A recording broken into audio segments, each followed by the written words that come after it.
Welcome to The Explainer. Today, we're digging into a pretty provocative analysis of the war in Ukraine. And its core argument is that a geopolitical earthquake just took place. A huge, fundamental shift that, according to the source we're looking at, is gone almost completely unnoticed.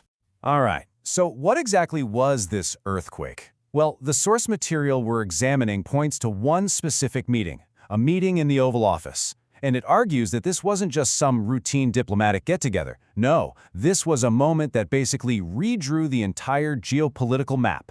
And at the heart of this whole claim is a meeting that the source says was orchestrated by none other than Donald Trump, with President Zelensky and European leaders right there.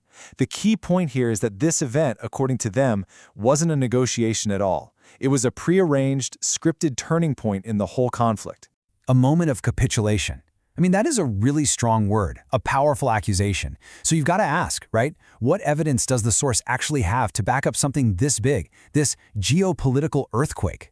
Well, according to this analysis, the clues have been hiding in plain sight the whole time. You see, according to this analysis, the real story isn't in what was said in the official press releases. Oh no, it's all about what was deliberately and conspicuously left out of the conversation. Okay, so here it is. This is the absolute core of the source's argument. On the surface, the conversation was all about humanitarian stuff, returning prisoners and children, and these kind of vague security guarantees. But the really telling part, the source claims, is what wasn't on the table. Think about it. No mention of Ukraine's biggest war aims. Nothing about territorial integrity, nothing about sovereignty, and definitely nothing about a path to NATO membership. All just gone. And it doesn't stop there. The analysis really zooms in on President Zelensky's demeanor. It describes him as looking instructed and willing. And the source interprets this as a huge sign that this whole shift in position was worked out way in advance, claiming it was all orchestrated by Trump behind the scenes. But the evidence, according to the source, wasn't just what was said or not said. It was visual. They claim the body language in that room told the real story. We're talking somber faces, subdued energy, all pointed to as visual proof that these leaders were basically just accepting a new, and for them, unavoidable reality. So let's be crystal clear on the crucial point the source is making. This wasn't a negotiation. It was a formal acceptance of a deal that had already been cut, a public handshake to acknowledge a private defeat. Okay, so to really understand why a shift like this might have even happened, the analysis says we have to go back. We have to look at the two core motivations that Russia itself gave for launching the invasion in the first place. And from the perspective of this source material, the entire conflict really rests on these two pillars. First, there was the stated mission to protect Russian-speaking populations, and second, there was the bigger strategic goal, to stop what Russia viewed as NATO's threatening expansion right up to its borders. And to back this up, the source provides a very specific historical context. It traces the roots of the conflict all the way back to 2014, and it frames the years that followed as just one long series of escalations, from the failed Minsk Accords all the way to a major troop buildup, which in its view all led directly to the events of 2022.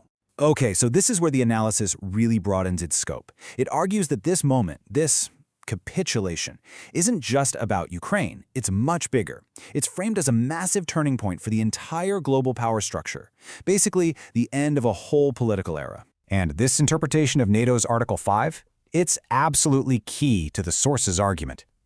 Look, it claims that since even Article 5, the attack on one is an attack on all principle, still needs every single member's parliament to vote to go to war, well, that means any security guarantee offered to Ukraine that's short of full membership is, frankly, much, much weaker and less reliable.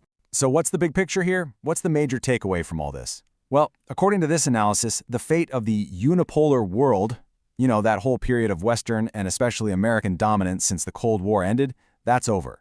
And this meeting, it was just the official public confirmation. And to kind of paint a picture of what this new world might actually look like, the source pulls out a historical analogy, the Monroe Doctrine. The idea is that we're heading back to a system of great powers, with each one asserting control over its own sphere of influence. A really major shift away from the globalism we've seen in recent decades. And all of this brings us to the final part of the analysis, which I have to say offers a really stark conclusion, especially for Europe, which is now facing what the source calls its own profound moment of truth. The argument here is that Europe essentially gambled its future on a globalist policy that has now pretty definitively failed. And what's the result?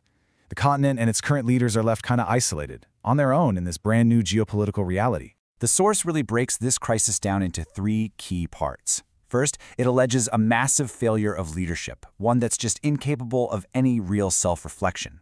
Second, a major political shift, which you can see in the rise of populist movements as the public loses faith in the old establishment.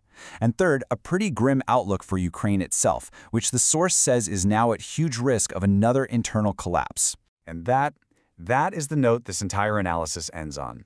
It doesn't just point to a global shift, it argues that Europe's own establishment is a core part of the problem.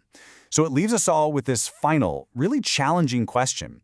In this new world order that's emerging, is that establishment even capable of the kind of fundamental self-examination it would need to survive and adapt?